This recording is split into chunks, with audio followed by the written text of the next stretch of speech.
Hello friends, welcome to our channel education and blogs Mit Batra. तो आज का टॉपिक वर्क प्लेस मैनेजमेंट के ऊपर है और ये वर्क प्लेस मैनेजमेंट एक सिस्टम को फॉलो करके ही कर रहे हैं जो 5S के नाम में जाना जाता है।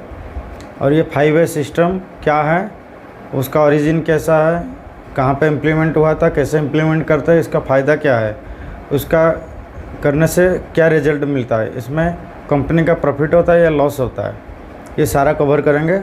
5S सिस्टम का हेडिंग दिया हूँ ऊपर, तो इसमें हमारा 5S सिस्टम का सारा डिस्क्रिप्शन में है और हमारे वीडियो को देखते रहिए, इसको बिना स्किप किए हुए देखिए और सारा पॉइंट को मैं एक एक करके समझाऊंगा।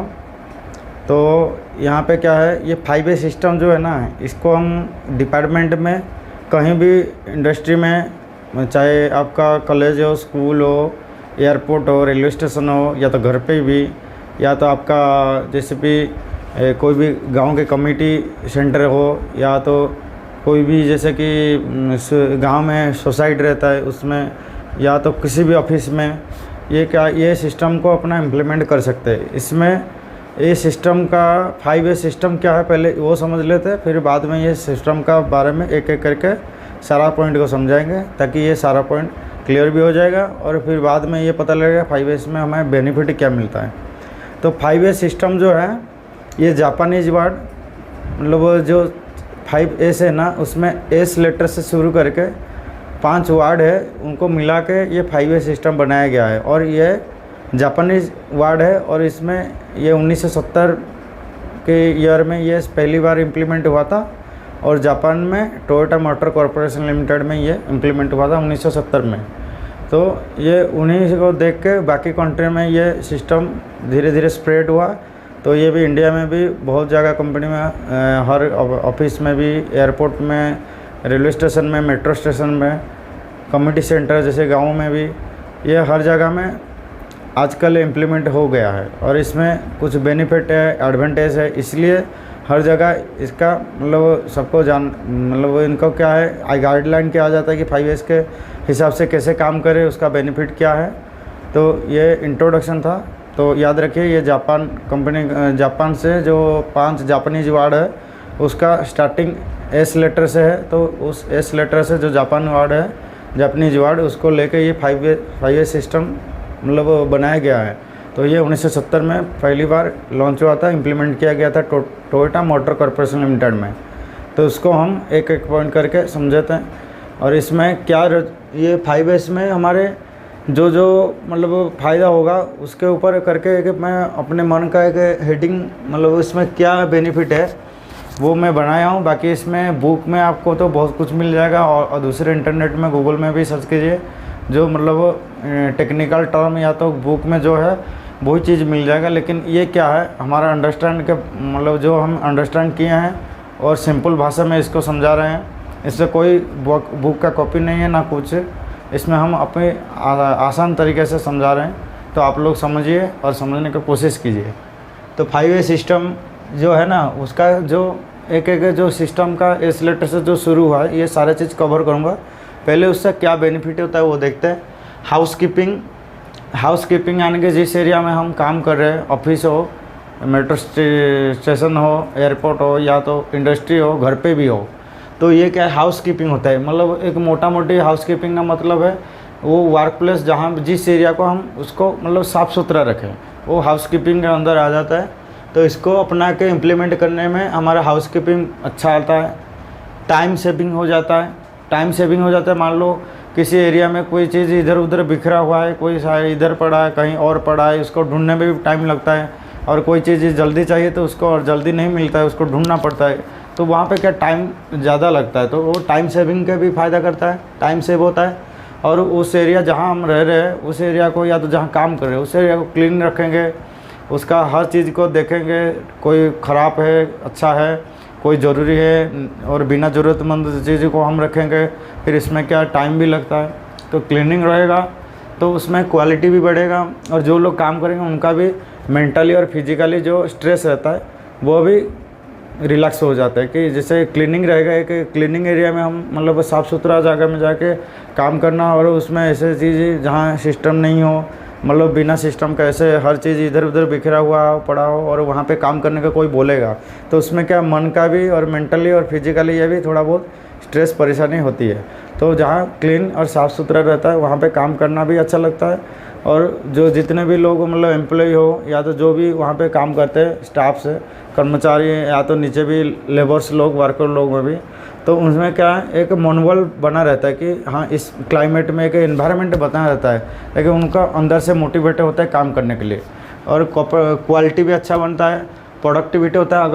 अगर सभी एम्प्लॉय जो भी है अगर मन से काम करे तो हमारे जो प्रोडक्ट निकलेगा या तो जो भी बनेगा या तो जिस टारगेट के लिए आदमी सबको रखा गया वो उनका मन से काम करेंगे सेल्फ मोटिवेट होकर, तो उसका रिजल्ट कहीं ना कहीं बहुत प्रॉफिट के जो ग्राफ है प्रॉफिट ग्राफ बढ़ता रहेगा। इसके लिए ये बढ़िया है। और दूसरा है डिसिप्लिन, और ये चीज़ है कि एक अनुशासन के अंदर होगा तो ये क्या है डिसिप्लिन के साथ होगे तो डिसिप्लिन भी बनाए रहेगा पूरा जहाँ पे हम वर्क प्लेस में काम कर रहे हैं। और बेसिकली ये 5S जो है मैं आज वीविंग डिपार्टमेंट जो टेक्सटाइल का है उसको एक एग्जांपल लेकर समझाऊंगा, तो बाकी हर चीज़ का तो नहीं समझाऊंगा तो वीडियो ज़्यादा लंबा हो जाएगा। तो इसके लिए मैं फ़िलहाल तो हमारा जो चैनल है वीविंग के ऊपर है, सारा टॉपिक दे रहे हैं, डिज़ाइन का डाल रहे हैं, फार्मूला भी डाल रहे हैं, वीविंग का प्रिंसिपल भी डाल रहे हैं, जैसे भी व्यूवर्स का डिमांड होते हैं उनके ऊपर डाले। तो मैं सोचा कि चलो 5A सिस्टम को आज वीविंग के डिपार्टमेंट का एग्जाम्पल लेकर समझा दे रहे हैं। तो वीडियो को स्टार्ट करते हैं। जो मेन टॉपिक है 5A सिस्टम, तो 5A सिस्टम जो जापानीज वर्ड से निकला हुआ है उसका भी हम कौन सा 5 वर्ड है जो एस लेटर से शुरू होता है और उसी लेटर से ये सिस्टम बनाया गया है। तो फर्स्ट उसका लिखते हैं शीरो, फर्स्ट जो लेटर है शीरो, दूसरा है सिटन, तीसरा क्या है, तीसरा है सीसो, चौथा है सिकेसु, पांचवा है शिसुके। ठीक है, ये जापानीज 5 वर्ड है, साइरो, सैटन, साइसो, सिकेसु एंड शिसुके। तो इसका ये जापानीज वर्ड है और सारा एस लेटर से स्टार्ट हुआ है। तो इसके लिए ये एस लेटर को लेके ये सिस्टम बनाया गया है, इसको बोलते हैं 5A सिस्टम। और 5A सिस्टम में जो बेनिफिट है हर पॉइंट को समझाऊंगा तो आप लोग अच्छे से समझ जाएंगे। तो इसके साइरो का इंग्लिश टर्म क्या है, शॉर्टिंग या तो शॉर्ट। सिटन का ये इंग्लिश टर्म में क्या है, सेट इन ऑर्डर। शीशो का ये इंग्लिश में क्या है, साइन। सिकेसु का इंग्लिश टर्म क्या है, स्टैंडर्डाइजेशन, स्टैंडर्डाइजेशन। और सिसेकु का सिकेसु हो गया ये शिशुके का ये इंग्लिश मीनिंग है क्या आएगा उसका, सस्टेन। ये 5 वर्ड है, जापानीज वर्ड है जिसको लेकर ये 5S बनाया गया है, शीरो, सिटन, शिशो, सिकेसु एंड शिशुके। तो ये 5 जापानीज टर्म है, इसको याद रखो। ठीक है, नहीं याद रहता तो इसको भी याद रखो। मैं तो इसी को ही याद रखता हूँ इंग्लिश टर्म के, क्योंकि हमारा जापानीज नहीं चलते इंडिया में। तो इसके लिए sort, set in order, shine, standardisation and sustain. तो शॉर्ट में पहले समझेंगे शॉर्ट क्या है, तो इसको मिटा देता हूँ, एक एक पॉइंट को समझेंगे। और मैं ये मेजॉरिटी हम वीविंग डिपार्टमेंट को लेके ही समझाएंगे, तो ध्यान रखिए। शॉर्ट क्या है, जैसे कि हमारे वीविंग डिपार्टमेंट में कुछ सामान रहता है, वीविंग डिपार्टमेंट में बहुत सारे सामान रहते हैं, जैसे वेफ्ट का गोडाउन रहता है, बीम एरिया रहता है, जैसा इंस्ट्रूमेंट हमारे मेंटेनेंस साइड का भी टूल बॉक्स से लेके उसमें सामान रहता है, स्पानर, स्क्रू ड्राइवर, एलिंकी टी और कुछ भी बोल्ट से लेके छोटे मोटे सीजर वीजर से लेके स्प्रिंग विंग से लेके सब बहुत सारे सामान रहता है। और कुछ अपना ऑफिशियली ऑफिस जैसे वीविंग डिपार्टमेंट रिलेटेड जो ऑफिस बनता है वहाँ पे भी रजिस्टर लगा रहता है, मतलब जैसे वीविंग रिलेटेड जो भी सारे प्रोडक्शन रजिस्टर से लेके ऑफिशियल जितना भी लेबर्स का अटेंडेंस से लेके प्लानिंग से लेके ये सारा चीज़ वर्क इंस्ट्रक्शन के लेके ये सारा चीज़ अपने अपने जगह में रहता है। और डिपार्टमेंट में जो लोग काम करते हैं उनका हर जगह का रहता है डिसिप्लिन, कहाँ पे जैसे कि वाटर हाइड्रेंट कहाँ रहता है, फिर फायरिंग एक्सटिंग्विशर वो कहाँ रहता है, फिर हर जगह का एक पर्टिकुलर स्पेस बना रहता है, ताकि ये जहाँ पे जिस चीज़ जहाँ पे जिस टाइम पे चाहिए आदमी को भी नॉलेज रहेगा कि वो सामान हमारा वहाँ पे है। तो ये एक सिस्टम में बनाया गया है और इस चीज़ को फॉलो भी किया जाता है। तो ये होता है हमारा 5S सिस्टम के अंदर आता है। वीविंग सिस्टम में सॉर्टिंग जो है, फर्स्ट जो एस है सॉर्ट, या तो इसको सॉर्टिंग भी बोल सकते हैं। सॉर्टिंग में वीविंग डिपार्टमेंट में क्या क्या होता है, एक तो वेफ्ट गो डाउन,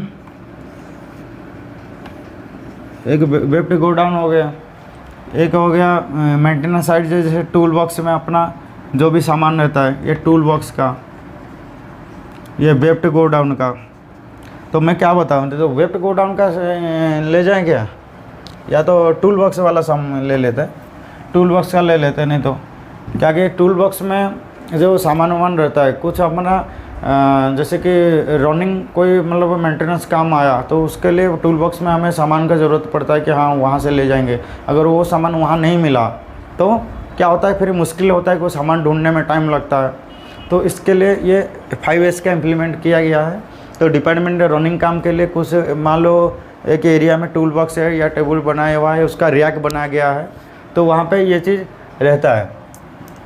तो शॉर्ट में क्या आता है, जिस एरिया में वो चीज़ रखा जाता है वहाँ पे कभी कभी होता है मशीन से इसको जैसे कुछ ब्रेकडाउन हुआ, कोई पार्ट्स उसका ख़राब निकला तो उसको भी वहीं पे रख देते हैं। जो जिस पार्ट्स को लेकर उस पर लगाना हो या तो कोई सामान भी चाहिए वहाँ से जिसको यूज़ करके उसको फिटिंग करे, तो वो चीज़ भी वहाँ पड़ा रहता है। अगर नेसेसरी और अननेसेसरी दोनों सामान अगर एक जगह में पड़ा रहेगा, हमें क्या नेसेसरी है क्या नहीं नेसेसरी है, अननेसेसरी है, तो कैसे पता लगाएं।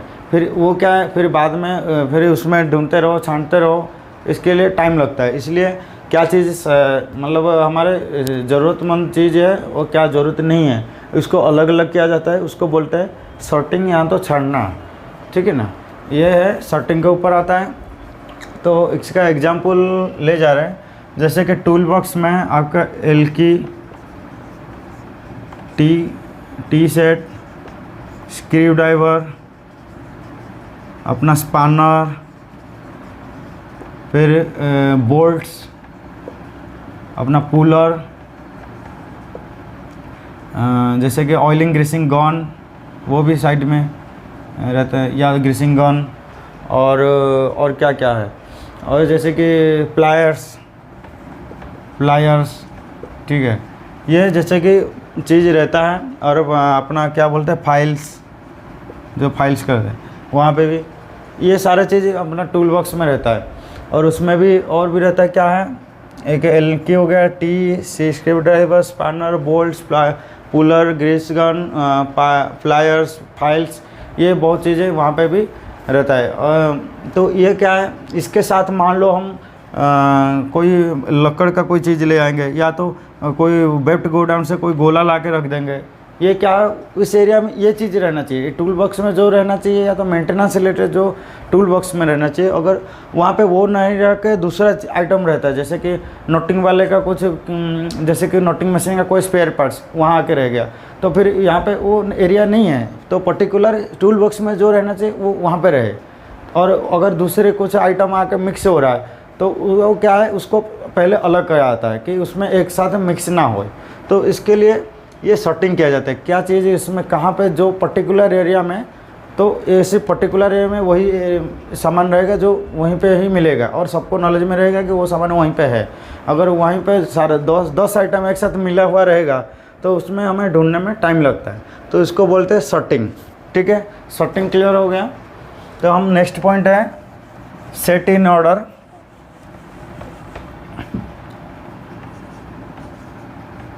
Set in order, set in order मान लो जो मेंटेनेंस साइड का एक रैक बनाया गया है, यहाँ पे एक अलमीरा है, एक दूसरे अलमीरा, ठीक है, 2 आइटम, और यहाँ पे रैक है, ठीक है। मान लो यहाँ पे हमारा किया गया है, कुछ बोल्ट्स रहेंगे, यहाँ बोल्ट्स रहेंगे। सॉर्टिंग हो गया, सामान जो चीज़ चाहिए जो नहीं चाहिए, नेसेसरी और अननेसेसरी आइटम को अलग करना या छांटना, वो होता है शर्टिंग या तो शर्ट सेट इन ऑर्डर। अभी क्या है हमारे पास जो चीज़ ज़रूरतमंद चीज़ है या तो जो नेसेसरी है वो आइटम को हम रखें, पर उसको एक मतलब ऑर्डर के क्रम बंधानुक्रम उसको मतलब एक सिस्टमेटिक रखे।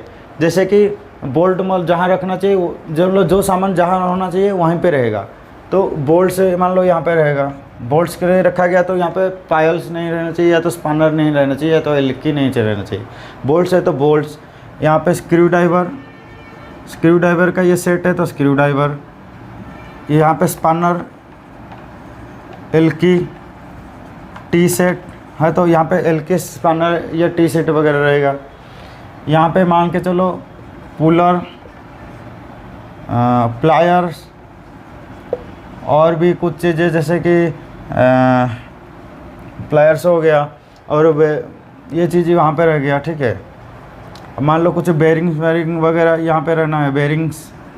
ठीक है, अभी मान लो ये एग्जांपल ले हैं, अगर यहाँ पे बोल्ट रखना है तो बोल्ट रखिएगा, यहाँ पे स्क्रू ड्राइवर रखना है तो स्क्रू ड्राइवर रखिएगा, या स्पैनर, एल्के, टी सेट वगैरह जो भी रखना है। तो ये पर्टिकुलर एक रैक बना रहता है कि उस रैक में ही उसको वही रखेंगे। तो जब ज़रूरत पड़ेगा हमें क्या है वो क्या है उसी बॉक्स में जाके ले आएंगे, तो उसमें क्या टाइम सेविंग होता है। तो सेट इन ऑर्डर में शॉर्टिंग में जो नेसेसरी आइटम और अननेसेसरी आइटम को अलग करना होता है। सेट इन ऑर्डर में जो आइटम जहाँ रहना चाहिए उसको एक पर्टिकुलर रैक में रखे, जहाँ पे जिसको रखना चाहिए वहाँ पे रहे। इन ऑर्डर मतलब सेट इन ऑर्डर। ठीक है, और दूसरी बात क्या है, अभी उसका नेक्स्ट पॉइंट आएंगे साइन। सेट इन ऑर्डर गया, फिर साइन में क्या है क्लीनिंग, साफ सुथरा। साइन या तो इसको हम क्लीनिंग के नाम में पहचानते हैं।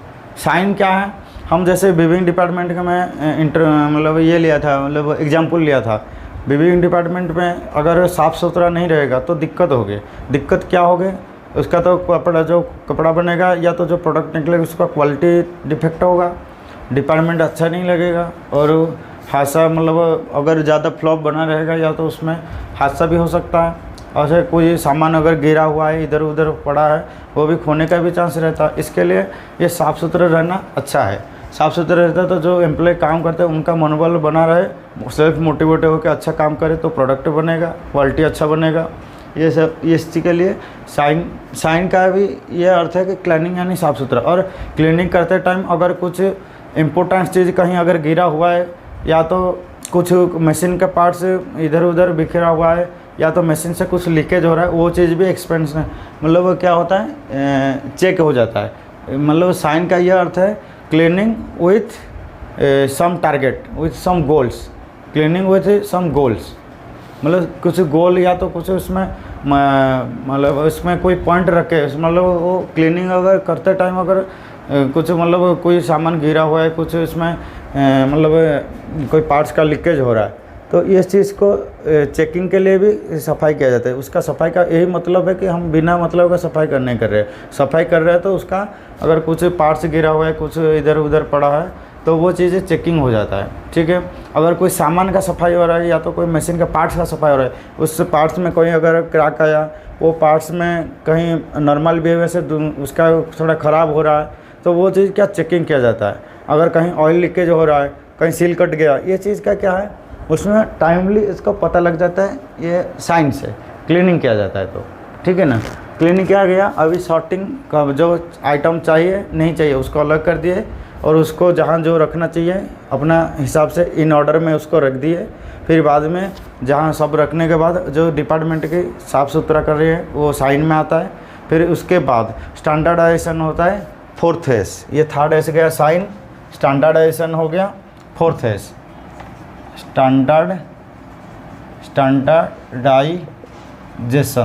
स्टैंडर्डाइजेशन में क्या है, जैसे कि जहाँ पे मैंने मान लो यहाँ पे बोल्ट था, एक रैक यहाँ पे था, एक अलमीरा है, इसमें 3 रैक है, इसमें दूसरा अलमीरा है उसमें 4 रैक। मान लो यहाँ पे बोल्ट रखना चाहिए तो बोल्ट तो रख दिया। स्टैंडर्डाइजेशन करने का मतलब उसका मानकीकरण, उसके कोई बोर्ड में स्पेसिफाई कर देंगे कि ये this place for bolts, this place for screwdriver, this place for pliers, spanners, LK, T-set, this place for puller, this place for bearings, this place for lubricants और grease, ये जो भी separate होता है उसको क्या रिटिन करके कुछ उसको मानकीकरण किया जाए कि इस एरिया में ये चीज़ रहेगा, तो उसमें क्या है पता रहेगा कि हाँ उस एरिया में वही है, तो जो आदमी जाएगा तुरंत उस यहाँ से उठाएगा और काम पे लगाएगा, तो उसमें टाइम सेव होता है। स्टैंडर्डाइजेशन में यही है।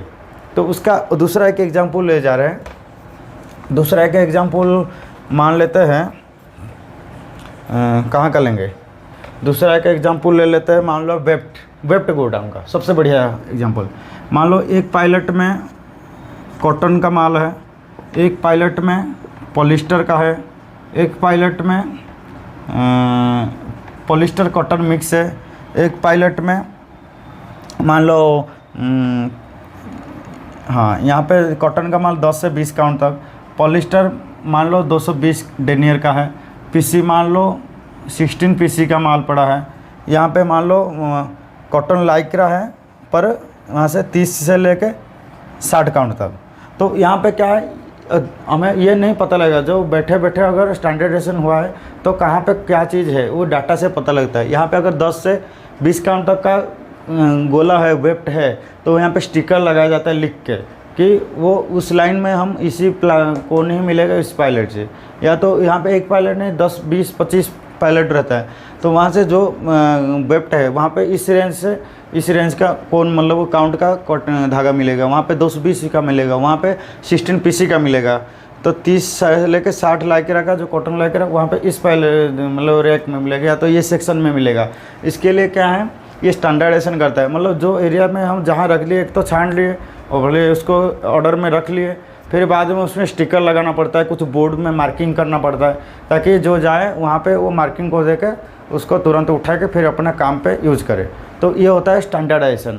स्टैंडर्डाइजेशन समझ गए होंगे। तो फिफ्थ ऐसा होता है सस्टेन। सस्टेन सबसे वेरी इम्पोर्टेंट, कि जो सस्टेन यानी कि डिसिप्लिन। सस्टेन यानी कि डिसिप्लिन एंड सेल्फ डिसिप्लिन। जैसे उसको हम आइटम को छान लिए, सॉर्टिंग किए, उसका इन ऑर्डर में रखे, उसको साफ़ सुथरा कर दिए, उसका बोर्ड भी बना दिए कहाँ पे क्या रहेगा क्या नहीं रहेगा, उसका रिटिन में भी एक मतलब उसको रिपोर्ट बना के रखे, जहाँ पे स्टोर में जाएंगे तो वो चीज़ कहाँ पे मिलेगा वो वहीं से तुरंत बता देगा, और जो जाएगा वो बोर्ड को देख के तुरंत ले आएगा। बाकी हाँ ये चीज़ हो रहा है नहीं हो रहा है तो उसका एक रूल बनाना पड़ता है, एक एम्प्लॉय को समझाना पड़ता है। तो जैसे कि हमारे विविंग में वर्कर लोग से लेकर स्टाफ से लेकर अपना टॉप मैनेजमेंट से ये चीज़ क्या आपस में कम्युनिकेट किया जाता है। तो वो क्या हमें ये चीज़ किए हुए हैं इसको फॉलो करना है, या तो उसको 3 मंथली उसको रिपीट करना है, या तो जैसे भी मेंटेनेंस काम है तो मेंटेनेंस में क्या ये 15 डेज़ में 30 डेज़ में, या तो 3 मंथली 6 मंथली ईयरली, ये चीज़ें अगर हो रहा है नहीं हो रहा है उसको देखने के लिए एक टीम बनाया जाता है। एक टीम बनाया गया, फिर उसमें बीच बीच में मीटिंग होना ज़रूरी, साथ में लोगों को मोटिवेट करना कि ये चीज़ हमने किए हैं इस चीज़ को कंटिन्यू रखें। तो ये चीज़ का चेक करने के लिए, सही में तदारक करने के लिए हो रहा है नहीं हो रहा है, और खुद एम्प्लॉय का मन में ये रखना चाहिए अगर ये चीज़ इम्प्लीमेंट किया गया है या तो ये मेथड को अपनाया गया है तो हर एक एम्प्लॉय का बनता है कि सेल्फ डिसिप्लिन, अगर मन से वो करे तो ये क्या चीज़ है, ये सिस्टम बना रहेगा। या तो एक बार हम उसको सारा चीज़ अच्छा से सिस्टम में डाल दिए, सर्ट कर दिए, उसको साइन कर दिए, साफ़ सुथरा हो गया, स्टैंडर्डाइज भी हो गया, अगर वो फॉलो नहीं होगा डिसिप्लिन के साथ रेगुलर इंटरवल में होगा ही नहीं काम, तो वो क्या है फिर 5S का कोई मतलब ही नहीं रहेगा। तो 5S हो रहा है, अगर इसको इम्प्लीमेंट कर दिए तो उसको चेक करना, फॉलो करना, और आदमी को समझाना, एम्प्लॉय जो रहता है सबको समझाना, कम्युनिकेशन करना, और कम्युनिकेशन गैप नहीं होना चाहिए। और उसका तदारक चेकिंग के लिए हर एक जोन में, जैसे कि वेप्ट गोडाउन में वेप्ट का एक वेप्ट स्टोर रहेगा, अपना मेंटेनेंस इंचार्ज है, या तो मेंटेनेंस इंचार्ज तो वो अपने काम करेंगे, फिर भी क्या होता है मेंटेनेंस साथ में ये चीज़ देख सकते हैं जो 5S को फॉलो करने के लिए। और डिपार्टमेंट के लिए अपना नीचे लेवल में भी रहते हैं, सुपरविजन करते हैं। तो ये चीज़ क्या है, वो जो ये चीज़ देखने के लिए वो लोग भी इसमें शामिल रहते हैं। और टॉप मैनेजमेंट मैनेजर लोग, GM लोग ये भी इस चीज़ के ऊपर मीटिंग टॉप मैनेजमेंट में बीचों बीचों में होना चाहिए। तो ये जो है 5 सिस्टम फॉलो करने के लिए एक तो करने वाला है कुछ, उसको देखने वाला दूसरा। तो देखने वाला जो है वो चेक करेंगे सही पे वो हो रहा है नहीं हो रहा, साफ़ सुथरा हुआ, उसका ऑडिट होना चाहिए कि हमारे सही टाइम पे क्लीनिंग हो रहा है नहीं हो रहा है, उसको शॉर्टिंग अगर किया गया है वो शॉर्टिंग सही से हुआ है कि नहीं हुआ। ऐसा नहीं कि हम मतलब वो जहाँ कोई चीज़ रहना चाहिए वहाँ पे कुछ वेफ्ट का सामान आ गया, मेंटेनेंस रूम पे वेफ्ट रहेगा तो चलेगा ही नहीं, चलेगा कैसे। हम वेफ्ट मिस हुआ है अब जाकर मेंटेनेंस में ढूंढेंगे, ऐसा चलेगा नहीं। तो ये क्या है, ये चीज़ को देखना पड़ता है, इसको क्या है चेक करना पड़ता है, रीचेक करना पड़ता है, उसको फॉलो करना पड़ता है, कम्युनिकेशन करना पड़ता है। टॉप मैनेजमेंट मीटिंग भी बीचों बीच में मीटिंग होना चाहिए और नीचे लेवल को मतलब इसको एजुकेट करना चाहिए कि हाँ 5S हम इम्प्लीमेंट कर रहे हैं तो उसका बेनिफिट ये है, ये 5S करने में हमें काम करने में स्मूथ हो जाता है। और हर चीज़ जैसे कोई टाइम सेविंग होता है, कैसे कि कोई सामान हम ढूंढ रहे हैं अगर मिक्स होकर एक जगह में पड़ा रहेगा तो वो मिक्स होकर पड़ा रहेगा, हम ढूंढने में भी टाइम लगेगा। अगर ये स्टैंडर्ड है जैसे बोर्ड लगा दिया गया वहाँ पे वो चीज़ सामान पड़ेगा, चलो उसको बोल देंगे अरे भाई उसको ले आओ तुरंत काम में फिटिंग करना है। तो ये चीज़ है 5S का जो मतलब बेनिफिट। तो 5S सिस्टम का बेनिफिट है सिंपल। 5S का डेफिनेशन क्या है, ये जापानीज 5 लेटर एस से स्टार्ट होता है, तो उसको क्या लेके 5S बनाया गया है। तो 5S का फर्स्ट इंग्लिश वर्ड में बता रहा हूँ, जो फर्स्ट है हमारा सॉर्टिंग या तो sort, second point set in order, तीसरा point shine, fourth is standardisation, fifth is sustain. तो ये हमारे 5S का पूरा टॉपिक था। तो इसमें कोई ज़्यादा मैं क्रिटिकली नहीं बताया हूँ, जैसे किताब में बुक्स में है, मैं बस अपना नीचे वाले को हमारे जो भी स्टूडेंट है उनको समझाने के लिए ये चीज़ मैं अपने भाषा में, अपने सरल भाषा में उनको समझाया हूँ कि 5S क्या होता है। और 5S हर जगह में हम इम्प्लीमेंट कर सकते हैं, रेलवे स्टेशन में, एयरपोर्ट में, ऑफिस में, विलेज के कम्युनिटी सेंटर में हो या तो स्कूल में भी, डिपार्टमेंट में, हर इंडस्ट्री में ये यूज़ कर सकते हैं। तो हमारे चैनल देखते रहिए, हम ये बीच में डाल दिए कि थोड़ा बहुत ये भी नॉलेज आ जाए। बाकी हमारा टॉपिक था डिज़ाइन का भी डालेंगे और वीडियो बनाएंगे उसको। आज के लिए धन्यवाद। ओके।